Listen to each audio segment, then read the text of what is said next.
This is RJ-Carbone, and you're listening to BD4. Anthony for three. Bang! That one goes this one by Mattingly. Oh, hang on to the RJ Barrett does it again from downtown. He is just tearing the Orioles apart. It's good. It's good. Randle gets the bounce, and he ties the game. Houston ducks under. Got it.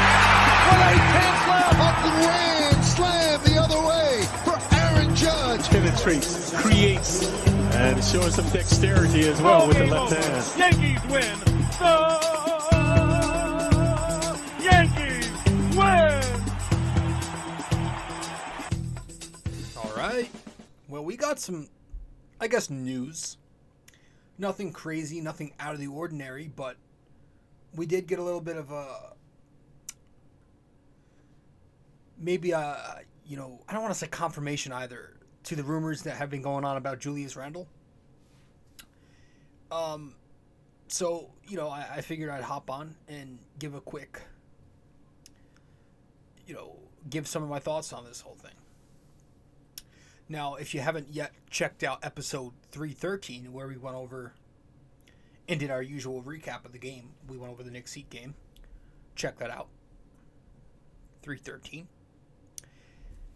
And also I write for a blog, a network called Ultimate Sports Networks, and I recap the Knicks on there.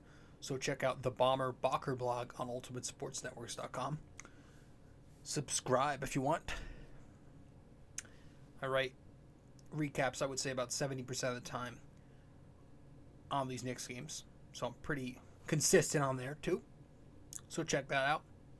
But, yeah, with the, I guess, semi-news that Ian Begley reported earlier today, I guess we should go over. So that's why I'm dropping a quick bonus episode. But welcome, everybody. I'm your host, RJ-Carbone. This is episode 314 of BD4, where there's no better way to get your Yankees and Knicks analysis. And we also do MMA now, too. So we've got the Yankees after every series. Once that season starts up, whenever it does. Geez, the lockout's a pain in the ass. We've got the Knicks every game now. And we will do MMA now on the weekends. We started doing that a few weeks ago. Covering the UFC cards. So check us out if you haven't yet. Subscribe. Do that. We're on all the listening platforms. The usual Apple Podcasts, Spotify, Google Podcasts, SoundCloud, many more listening platforms. And if you want to watch the podcast on YouTube, be sure to do that and subscribe to us there. Follow me on social media. I'm at RJ-Carbone on Facebook. And on Instagram, I'm at RobJCarbone.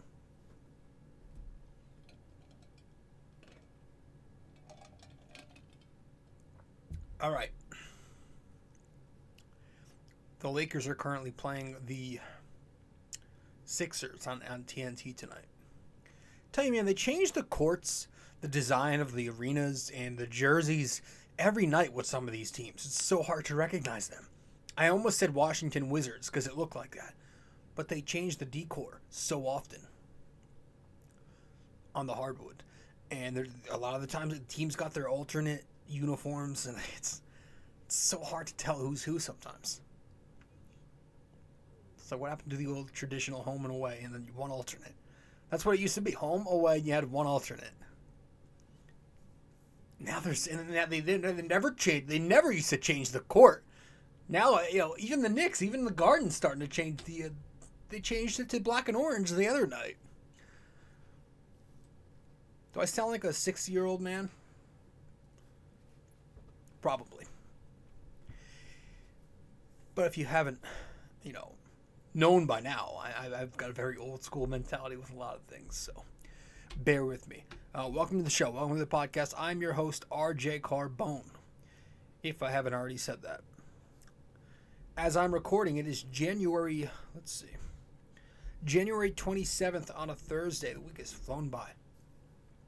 As you are listening, it's either late night, January 27th, or the 28th on a Friday, depending on when I get this up.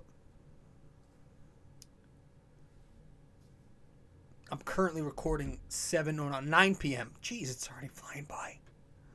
9 p.m. Thursday, January 27th, as I speak to you right now.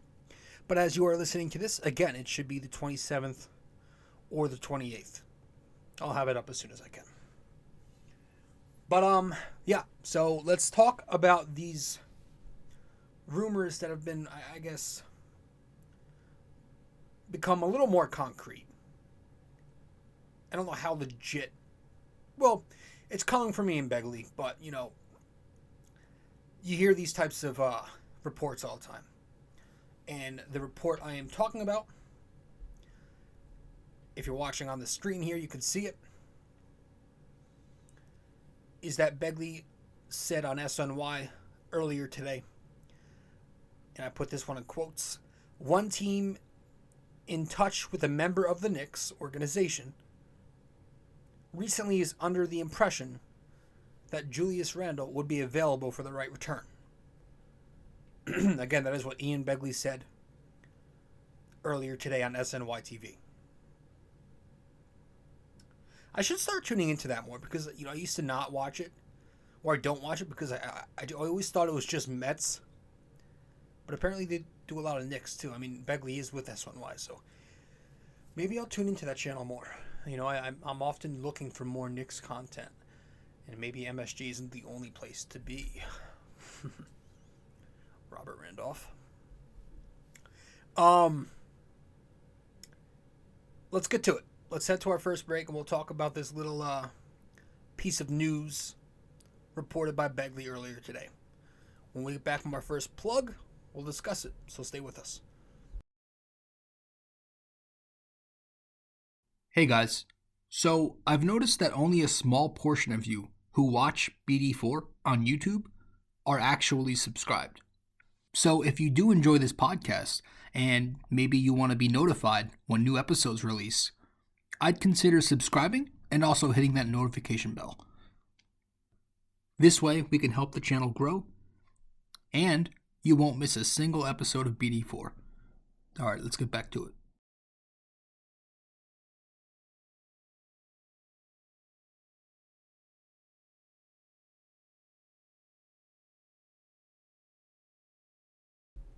Alright.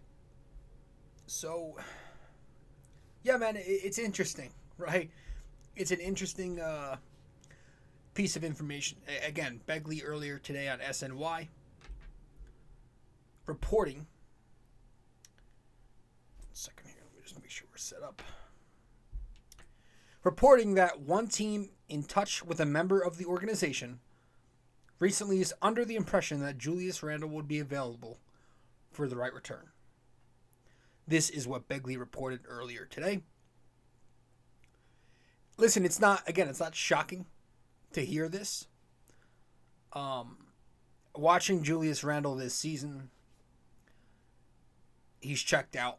Last night against the Heat was all you needed to see, in my opinion.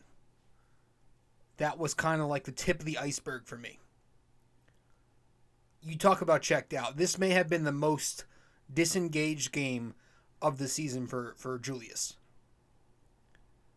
Even to his repulsive standards this year, it was bad. Standing still on both ends of the floor. He didn't move on either end of the floor sometimes. I'm surprised he didn't make a footprint in the hardwood. I mean, 250 pounds of pressure just standing in one spot the entire night. Did not want any part of that game. Go watch it back. He did not want the ball. He was not aggressive. He was passing up open looks for worse looks, or he just passed up the ball. The crazy part all season long is you know, he's been doing this very often. Having the worst season of his career.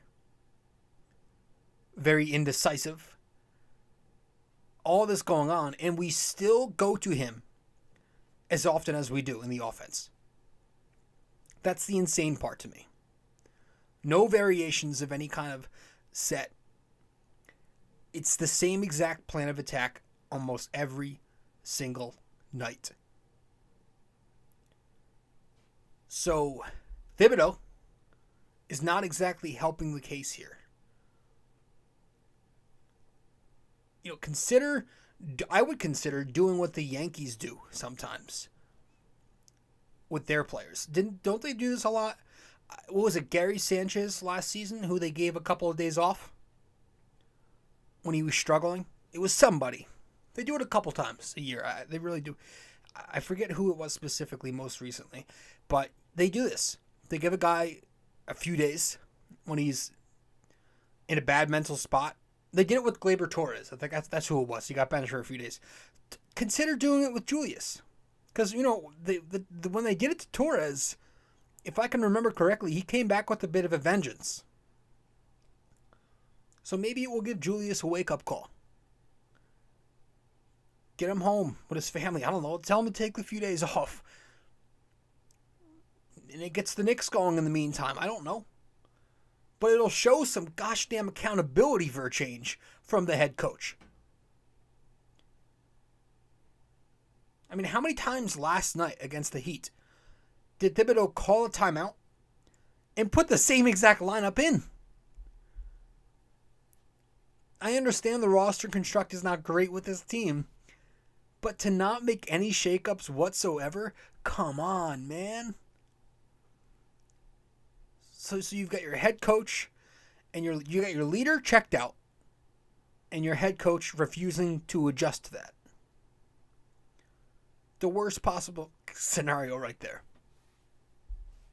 The worst. Now the front office steps in and they might have to do something. They might have to do some adjusting themselves. And I don't know, again, I don't know how concrete this is. I, in particular, don't see anything happening on February 10th involving Randle. But we will talk about it because it's something to discuss. So let's get to our plug, number 2 of the night, our second break. And when we get back, I want to give some thoughts on it. Stay with us.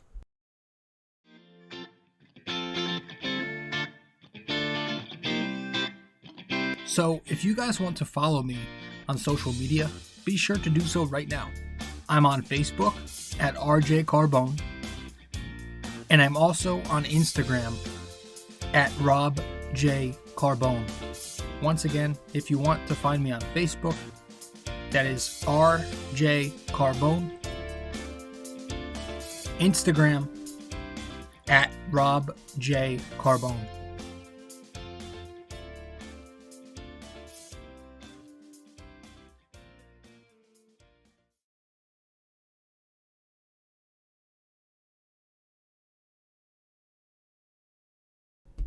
All right. Let's get to it. First off, it's absolutely nuts to me. It's still hard to fathom that this is even a conversation. Whether or not it happens is a different story, but it's hard to fathom. It's pretty insane that we're bringing up this season, right? The season right after they extend him. The contract extension hasn't even kicked in yet, and we're bringing up trading this guy. I mean, that just goes to show how big of a joke it's been with Randle this season. It sucks, and you can't really blame the front office for what they did. The front office extended him this past summer. You can't blame them totally for that. I'm sure there were some fans, warning everybody. And props to you if you were one of those guys. I can't say I was one, so I can't exactly blame the Knicks because of it. I was fully on board, and I was, if I can remember correctly, pretty happy when I saw they extended Julius for 117 over 5.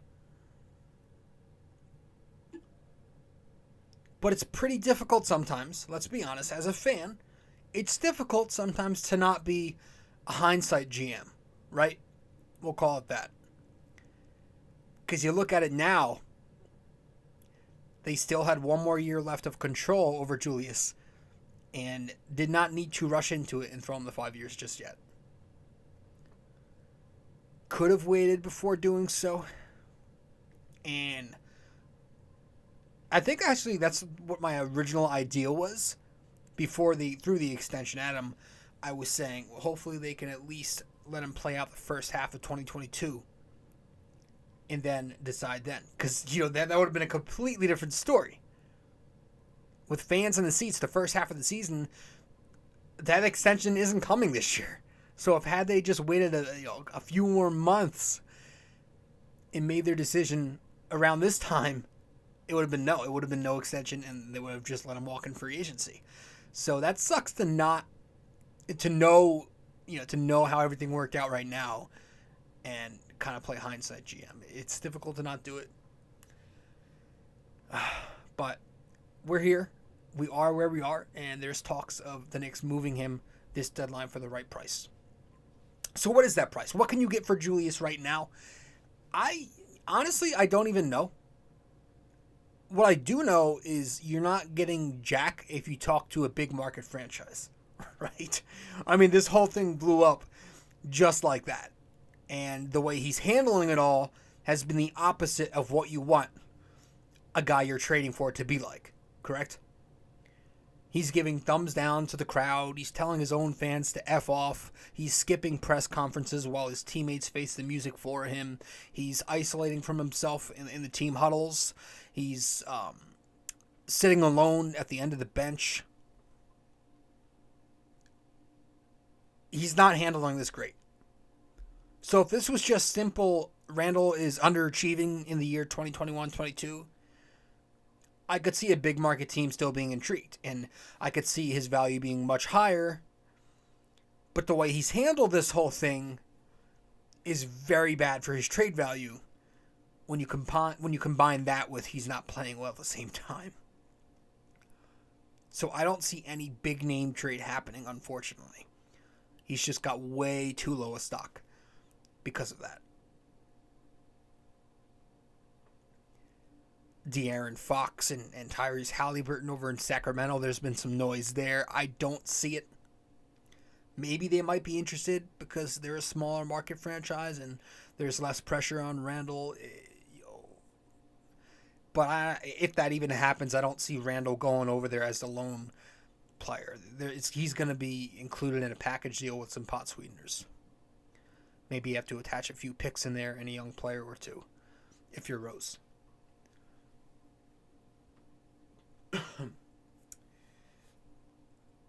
And I don't know where these DeJounte Murray rumors are all of a sudden coming from, but I'm sitting here thinking, why the hell would the San Antonio Spurs get rid of their point guard right now?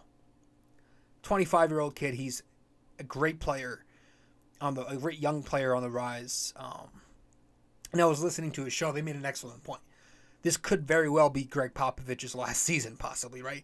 I don't see them blowing it up on him. That would make no sense. That's disrespectful for a guy who's given so much to that franchise. They're not going to do that in his last year. Just tank and give it up at the deadline. Yes, they need an inside threat, and Randle will be back in his home state. Yes, all that stuff. But Murray's literally their point guard. They're not going to give away their lead guard for Julius Randle, a power forward. And then there's the whole, I don't even want to bring this up because I think it's silly, but there's the entire thing about Zion Williamson, right? This happened when, this was always a thing, but it revved up once the Cam Reddish deal happened a couple of days or weeks ago, whenever that was. But the Zion thing, I think, is just more fan-generated hype, to be honest with you. I think it's just hype. You know, the whole thing with the Duke Big Three reuniting, cute story, all that stuff. But I don't think it's legit. And I don't think I want Zion anyway. At least not right now. Just because of the health, the long-term health concerns. You know, when you take into account his weight and his play style, the way he moves, I don't know if I want that. I don't know if I could trust that long-term. He also has zero jump shot. Zero jump shot. You're eventually going to have to pay a guy like that. It's just very Simmons-like in that aspect. You guys know I don't love those types. Which brings me to Ben Simmons. Because that's another name that has been floating around amongst the Knicks fan base. First off, Julius is going through mental shit right now in the Big Apple. Simmons is going through whatever the hell he's going through, mental shit in Philadelphia. So you're really going to tell me you want to swap mental cases for each other? Is that what we're doing here? I don't want that. I don't want that with a guy who can't shoot the basketball, won't shoot the basketball, and refuses to work on improving at shooting the basketball. He's not going to work on that part of his game. I don't want that. As my point guard in the year 2022, I don't want that. No. Sure, he's young. He's, 25 years old?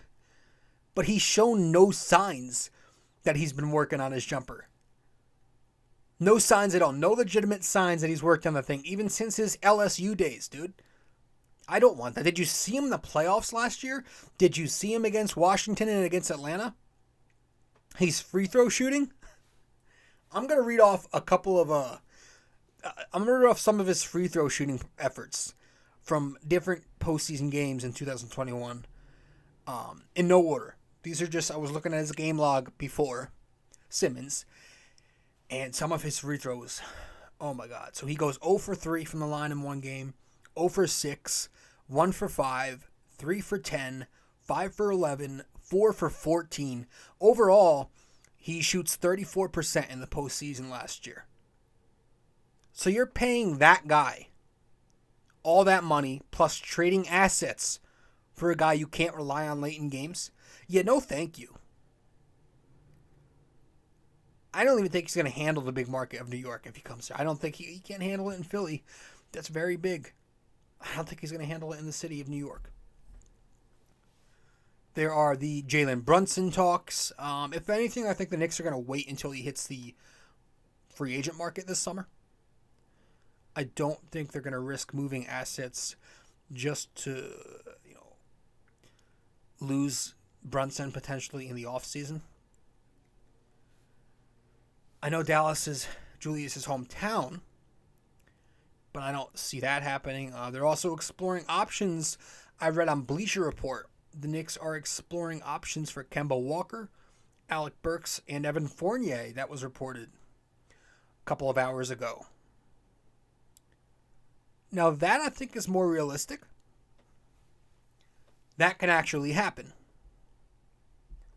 You sell off the veterans around Randle, and then maybe try moving Randle in the summer or sometime next season. But we do have to do one or the other, in my opinion, on February 10th. No more stalemate shit or sitting around doing nothing.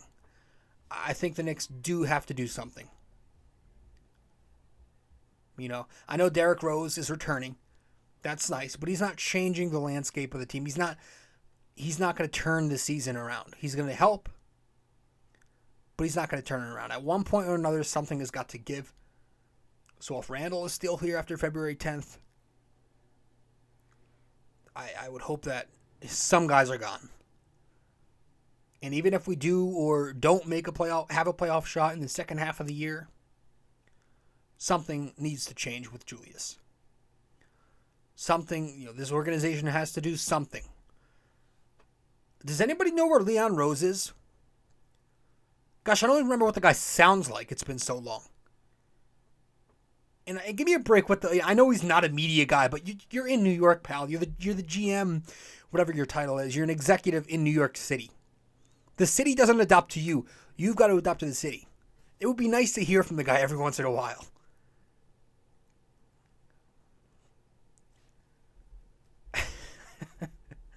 We'll be right back. Stay with us.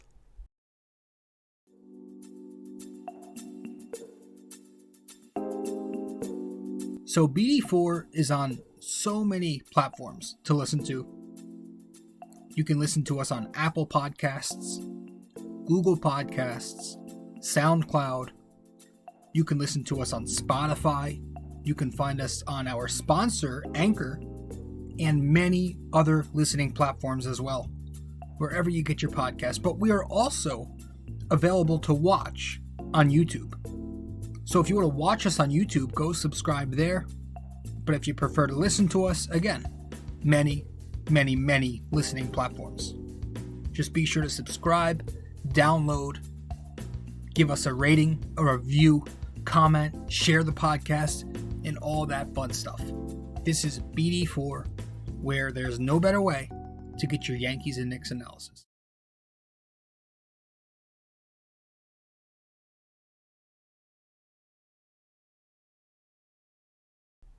All right. So, I try to reason as best as I can because I'm a big fan of Thibodeau. Right? And one of the things that keeps crossing my mind is the fact that, is this political? This whole holding your player accountable thing. Like maybe a lot of this is less Thibodeau, but more politics. Like, Randle just signed the new contract that hasn't even kicked in yet, so he's got to play every night. Big minutes, or it's a bad look for the franchise. Because we're in this era of player empowerment, and the player's always right. These entitled superstar divas get what they want. But Randle is no superstar. He's not even a great player. He's not even a star. He's a good basketball player. Right? He's got decent talent. So why does he get that treatment if that's the case? Why is he getting the treatment? I was listening to a show. They were mentioning this. They were saying that even LeBron James, who's been known as a coach killer in his career, people make fun of him. He's the GM wherever he goes, all those jokes. But he goes to Miami for 3-4 years, was it? 4 years? And Spoelstra's still coaching today. He's still coaching that team right now. Look at San Antonio. They were mentioning Popovich. The guy's 117 years old. They have stability because they don't let the players run things. It's still the old school, cutthroat, more traditional approach in that aspect. Their superior is still the actual superior. The players never ran those franchises. So maybe the front office has a little bit of control over Thibodeau here. Kind of like in baseball with the managers and the analytics department. Maybe. Right? Maybe it's a little more front office oriented than we think. But at the same time, I'm thinking about it. What keeps me from totally buying into that theory is that Tom Thibodeau has always been this type of coach. He's always been known as a guy who is stubborn with rotations and likes to keep it a 9-man tight rotation and runs his starters into the ground. He's always been known as that guy. Minnesota with Karl Anthony Towns. Maybe that's it. Maybe that whole situation went crazy and it kind of gave him a little PTSD. I don't friggin' know. But I get confused again because it's like, well, his mantra his entire career has also been play hard for me or don't play at all. But that's not been the case this season. So it's so confusing trying to sit here and figure it out as an outsider who knows nothing about the insides of the organization right now. But just looking at it, watching it, something about this team just feels off. Breen says it all the time. Something just feels off. The guys don't have chemistry like they did last season. Is it Theo Pinson? He was kind of the Udonis Haslem of the team, just there for moral support. Is it Mike Woodson? He's now in Indiana with the Hoosiers, and Woodson was known as that guy who could get to the players. He could connect with them. He was the whisperer. But at the same time, he was a very old school coach, and he gave you good advice. And most of the Knicks staff now is a lot younger. Does that play a factor in this whole accountability thing? Whatever it is, it seems to be getting worse.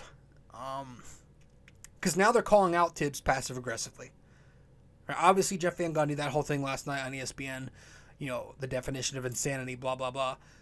But in the post-game presser, I'm talking about Evan Fournier, most recently after this Miami loss last night, basically telling Thibodeau the game plan needs to be adjusted.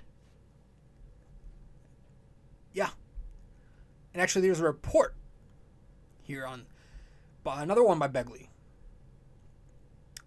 saying that the players are frustrated over Tibbs' inconsistent standards. Fournier, obviously now, without a doubt, seems to be one of those guys, which is kind of funny coming from him. But, yeah, man, just change it up, Every once in a while, just change it up. It's not the biggest thing in the world. You can't be afraid to do that. Shake it up. What's the hurt at this point, right? Mix it up a little bit, man. I mean, experiment. No one's asking you to get weird, but just go with what has worked more often. Emmanuel Quickley, Quentin Grimes should be in that starting lineup with RJ, Randle, and Mitch. At least until D Rose gets back. But those two guys, they play hard. They defend their positions very well. Sure, they may struggle offensively sometimes, but at this point, it's worth a shot over the Kemba Fournier backcourt, which is a minus 7.6 points per 100 possessions this season. RJ with Kemba, minus 15.4 per 100 possessions. So, IQ and Grimes in the backcourt with the rest of the guys, that's a lineup that could get Julius to play a little bit faster, especially if you add in Obi in that lineup, in the middle of the game, right next to Julius. You could have yourselves a good mismatch there. Play at a faster pace, probably. Playing with the younger guys. If you play Julius with the youth more, maybe it helps. Just try it out is what I'm saying, And you know what's crazy to me? A lot of the two-man tandems and all these lineup combinations that we're talking about, the successful ones like RJ IQ, RJ Grimes, Randle, Obi, a lot of these ones, they aren't even listed on Basketball Reference, which is where I get my info a lot, because so they list the top 20 tandems on there, and the top 20 3-man lineups, 4-man lineups, 5-man lineups, 2-man lineups, and all those, the successful lineups aren't even in the top 20 when you put it in order of minutes played, because Tibbs plays them so little together. All the successful lineups, he plays so little together that a lot of them aren't even on that top 20 minutes played. It's humiliating. So nobody is saying any of this is the answer, but it has at least worked so far most of the time. So we're not optimizing it enough. That's all I'm saying. It's so maddening, man, to sit here as a fan and the shit is so obvious sometimes. I'm not trying to sound like a coach, like a GM, but I'm just trying to give my simple opinion. And New York City knows their basketball, man. Knicks fans know what they're talking about. It's not just me. I'm not just saying it myself. Knicks fans are saying this left and right. The same exact thing I'm telling you right now. His template substitutions got to change. We cannot continue to go forward and expect to be a decent team. Whew. Let's head to break. When we get back, we're going to wrap it up with the NYY-NYK-MMA question of the day, and then I'll be that. Stay with us. A custom wall tapestry is a surefire way to uplift any room's aesthetics with a personal touch. This 100% polyester wall tapestry comes with hemmed edges for extra durability, while its mildew and water-resistant properties ensure years' worth of decorating bliss. The advanced tapestry printing techniques guarantee crisp detail even for the craziest of designs in any of the multiple size choices. You can select a size of 26 by 36 inches, 51 by 60, 68 by 80, and 88 by 104. These wall tapestries usually ship in 7 to 10 business days, and the price ranges from $24.99 to $69.99, all dependent on the size you select. The Bomber Bacher blog wall tapestries come in orange, gray, and black. But most importantly, be sure when purchasing a wall tapestry for the Bomber Bacher blog that you use promo code 6A2841ERJC. 6A2841ERJC. Just go to ultimatesportsnetworks.com and click on the Shop MVP tab, searching the Bomber Bacher blog. And there you have it.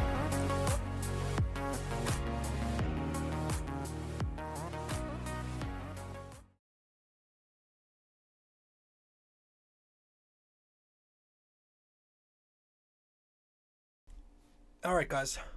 Let's get to the NYY-NYK-MMA question of the day for episode 314 here, and then we'll wrap it up from that. Because that's all I have to say. Just a quick little, not rant. Just wanted to vent, more of a venting. Just to let my frustration out. Let's get to it.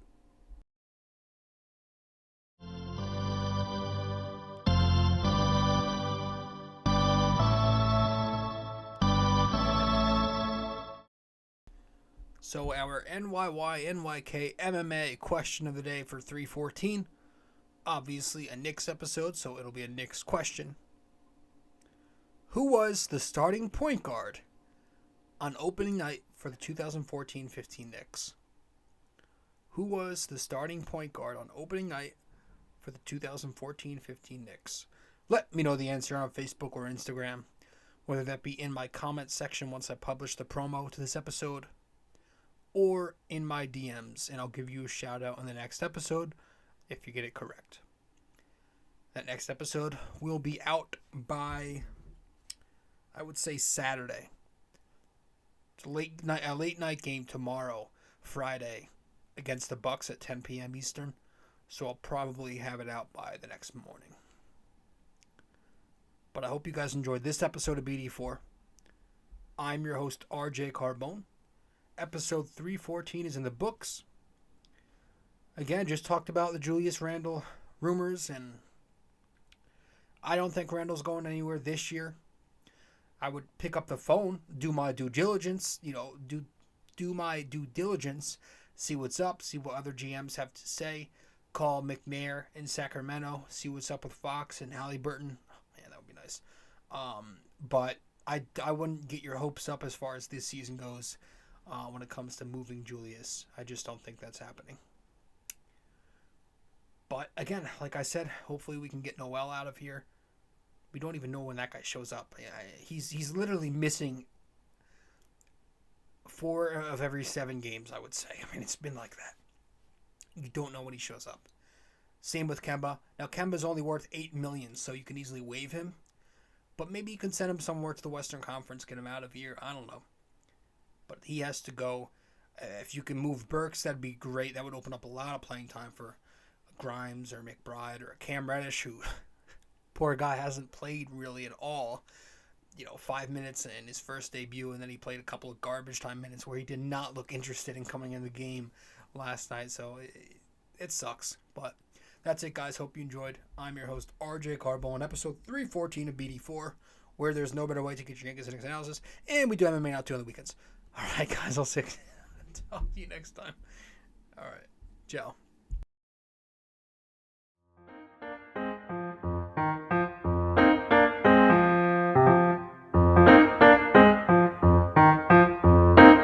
This podcast is brought to you by Anchor. It's the best way to make a podcast. Download the Anchor app or go to anchor.fm.